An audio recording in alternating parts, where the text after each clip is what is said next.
और ये जो परेशान मन है ये बाहर को भाग करके अपनी परेशानियां कम नहीं करता, बढ़ाता ही है। बस इसलिए मन को बाहर जाने की अपेक्षा भीतर भेजना बेहतर है। मन का ही लाभ है उसमें। भीतर भेजने से आशय क्या होता है? जो कहते हैं ना कि भीतर भेजो भीतर भेजो, भीतर भेजने का मतलब होता है मन को वहां भेजना जहां से उसकी सारी इच्छाएं उठ रही हैं। मन लगातार गतिशील रहता है ना, मन किस दिशा को गति करता रहता है? अपनी इच्छा की दिशा में। इच्छा है, मन उधर कोई भाग लिया, ठीक है ना। तो संसार की ओर देखना माने इच्छा जहां को ले जा रही है उधर को चलती है। और भीतर की ओर ले जाने का मतलब हुआ वहां जाके देखो ना जहां से इच्छा उठ रही है। ये मत देखो कि इच्छा मांग क्या रही है, ये पूछो कि इच्छा आ कहां से रही है। ये इच्छा मूलभूत रूप से है क्या?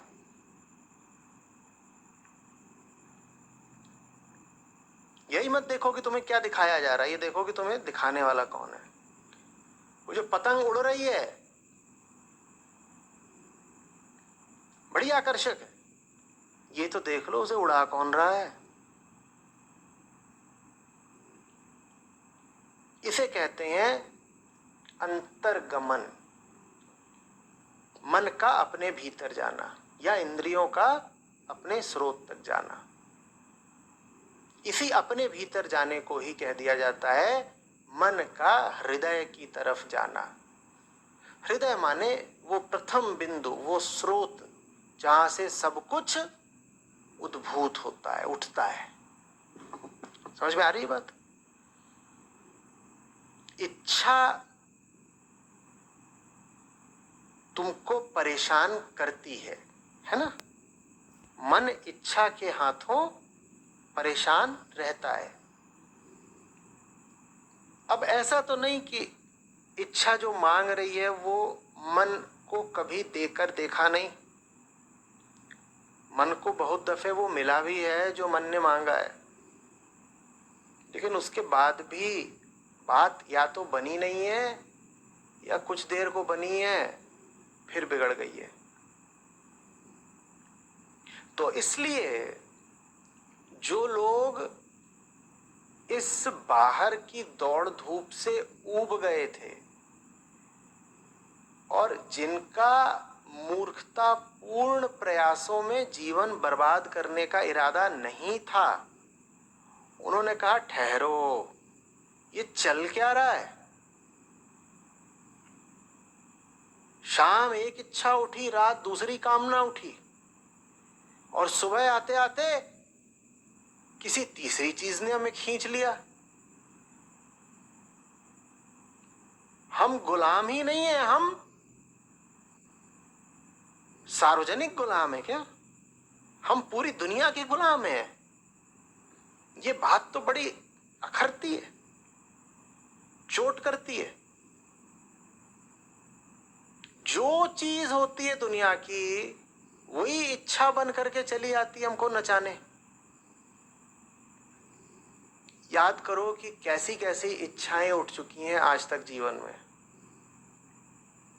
और जो इच्छाएं उठ चुकी हैं आज तक उन सब की सूची आपके सामने रख दी जाए, उन हजारों चीजों की जो आपको बुला रही थी, तो उनमें से 90-95% चीजें या विषय आज आपको धेला भरना सुहाए और कभी आप उनके लिए जान देने को तैयार थे। उस पल में वापस जाइए जब वो सब चीजें इतनी अनिवार्य लग रही थीं कि आप कह रहे थे कि ये ना मिली तो जी ना पाएंगे।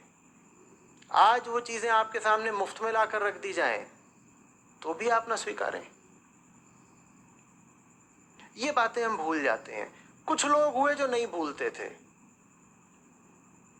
उन्होंने कहा बेवकूफ नहीं बनना है, 2 बार 5 बार 20 बार बन लिए, बार बार नहीं बनना भाई। बात समझ में आ रही? तो उन्होंने कहा कि मैं इच्छा के पीछे नहीं दौड़ूंगा, मैं अंतःकरण में जाऊंगा और देखूंगा कि ये इच्छा आती कहां से है। कुछ मूल भीतर कमी खोट अपूर्णता होगी, वहीं से तो इच्छा उठती है ना। तो इच्छा कह क्या रही है ये बाद में देखेंगे, या ये कह लो कि उसको तो बहुत बार देख ही चुके हैं। हम पहले ये देखेंगे कि वो मूल समस्या कहां से है जिससे सब इच्छाओं का प्रादुर्भाव होता है। मूल इच्छा क्या है भाई? जैसे कि तुम्हारे सामने कोई आ जाए, अर्धविक्षिप्त,